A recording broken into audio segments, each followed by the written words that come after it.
And as Jesus departed Jerusalem, he saw a man who had been born blind. His followers inquired, "Master, who sinned, this man or his parents, to cause him to be born blind?" Jesus answered, "Neither this man nor his parents caused this affliction, but his infirmity allows the mercy of God to be displayed by making him whole. I must perform the works of him that sent me while I am with you. The time is coming when I will have finished my work here. Then I will return to the Father. As long as I am in the world, I am the giver of light in the world." When he said that, he spat on the ground and made clay of the spittle. Then he anointed the eyes of the blind man with the clay and said to him, "Go, wash in the pool of Siloam," which is by interpretation sent. The blind man left for the pool and washed, and he began to see. The people who knew him and were aware of his blindness asked, "Is not this the blind beggar?" Some said, "Yes, it is him." Others said, "No, he only resembles him." But the man said, "I am he." Those who knew him asked, "How did you obtain your sight?"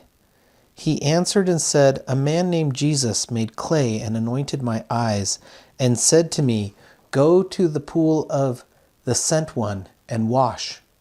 I went and washed, and I received sight." Then they asked him, "Where is that man?" He said, "I do not know."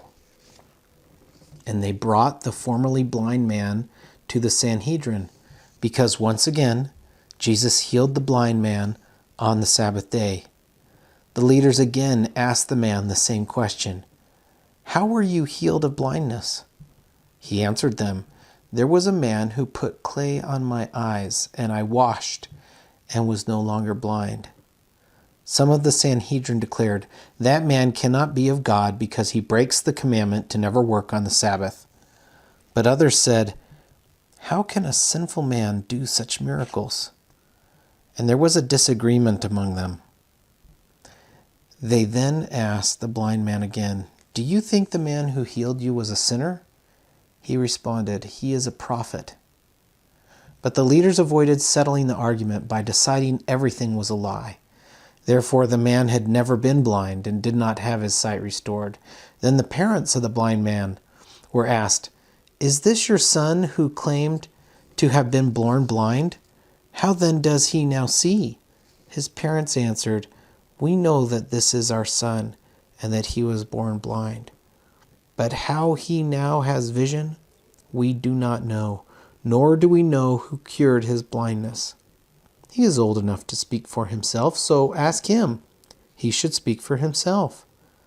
The parents were afraid of the leaders because the Sanhedrin had threatened to excommunicate anyone who claimed Jesus was the Messiah. This is why they said, "He is old enough to speak for himself, so ask him." Then they threatened the man that had been blind, telling him, "Give God the praise. We know that this man is a sinner." He responded, "Whether he is a sinner or not, I would not know. All I know is that I was blind, but now I can see." Then they asked him again, "What did he do to heal you? How was he able to cause you to see?" He answered them, "I have told you already, and you do not believe. Will you believe if I repeat it and tell you again? And would that cause you to become one of his followers?"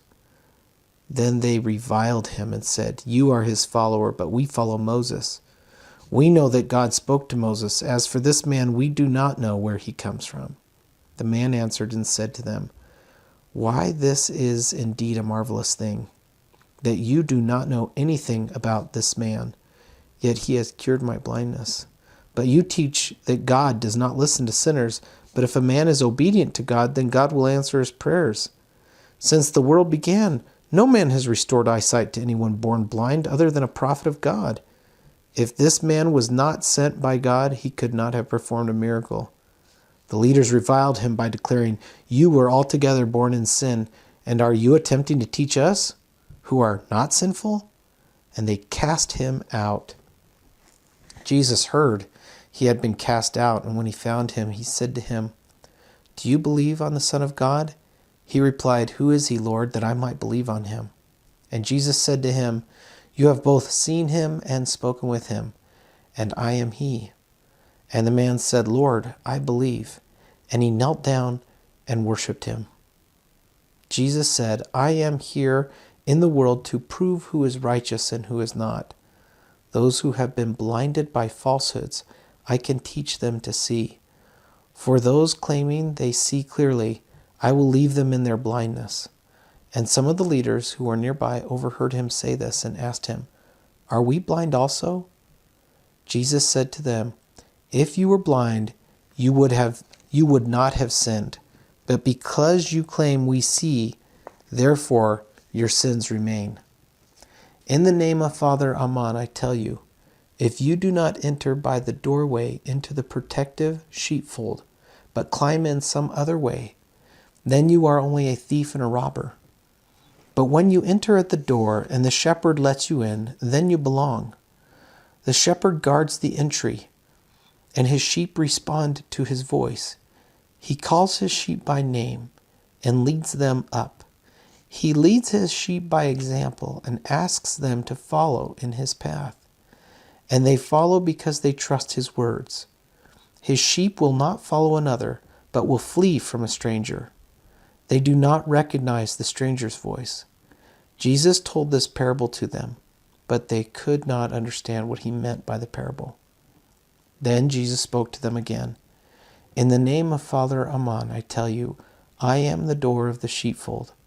Every teacher now or before who has not testified of me are only thieves and robbers, trying to take my sheep away. But my sheep have refused to heed them. I am the door. Any man who enters the sheepfold through me shall be saved and shall continue to progress and be supported. The thief only intends to steal, slay, and consume the sheep. I have come to preserve the lives of my sheep, so that they might have abundant life. I am the good shepherd, and a good shepherd will sacrifice his own life for the lives of his sheep. The true shepherd does not profit from the sheep, nor regard them only as property, caring nothing for the lives of the sheep. The false shepherd runs away when he sees a wolf approaching, letting the wolf destroy and scatter the sheep. I am the good shepherd, and I know my sheep, and they know me. But he who profits from the sheep flees, because he is only self-interested and cares nothing about the sheep. Just as the Father laid down his life for me, he trusts me with the lives of his sheep. I will sacrifice my life for the sheep. I have other sheep that are not part of this fold. I will visit them, and they will also hear my voice. And I will make all my sheep into one fold, following one shepherd. My Father loves and trusts me with the flock, because I will sacrifice my life for them, and then take it up again to provide life for the flock. No one will take my life, but instead I will offer it as a willing sacrifice. I have made the choice to lay it down, and I possess the power to take it up again. I received this commandment from my Father. There was a debate among the leaders of the Jews because of Jesus' teachings. Most of them concluded that he has a devil in him, and it makes him a madman. They asked, "Why listen to him?" Others said, "What he teaches are not the words of a devil or madman. Besides, would a devil restore sight to the blind?" Another confrontation happened at Jerusalem during the wintertime feast of the dedication. Jesus walked in the temple on Solomon's porch. The Jewish leaders came and surrounded him and said, "How long do you intend to leave us guessing? If you are the Messiah, tell us plainly." Jesus answered them, "I have already told you, and you did not believe. Consider the deeds I have accomplished in my Father Amon's name. They identify me, but you will not believe even what you have seen me do, because you are not part of the flock given to me by the Father, as I have also told you before. My sheep respond to my voice, and I know them, and they follow me, and I cause them to have life. They shall never die throughout the eons, neither can any adversary remove them out of my hand. My Father, who gave them to me is greater than all, and no adversary is able to take them out of my Father's hand. My Father and I are one."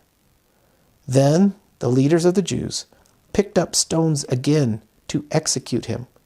Jesus rebuked them, saying, "Many good works have I shown you from my Father. For which of those acts are you going to stone me?" The Jews answered him, "We are not offended by good acts, but by your blasphemy, which the law condemns with stoning. It is blasphemy for you, a man, to claim to be God." Jesus responded, "Is it not written in the Scriptures, 'I said you are gods'?" If God referred to those he spoke with as gods, and the Scriptures are reliably true, how can you claim that I, who the Father sent as a witness of truth, commit blasphemy when I refer to myself as God's Son? Judge me by what I do, and if I fail to do what God expects, then you do not need to believe me.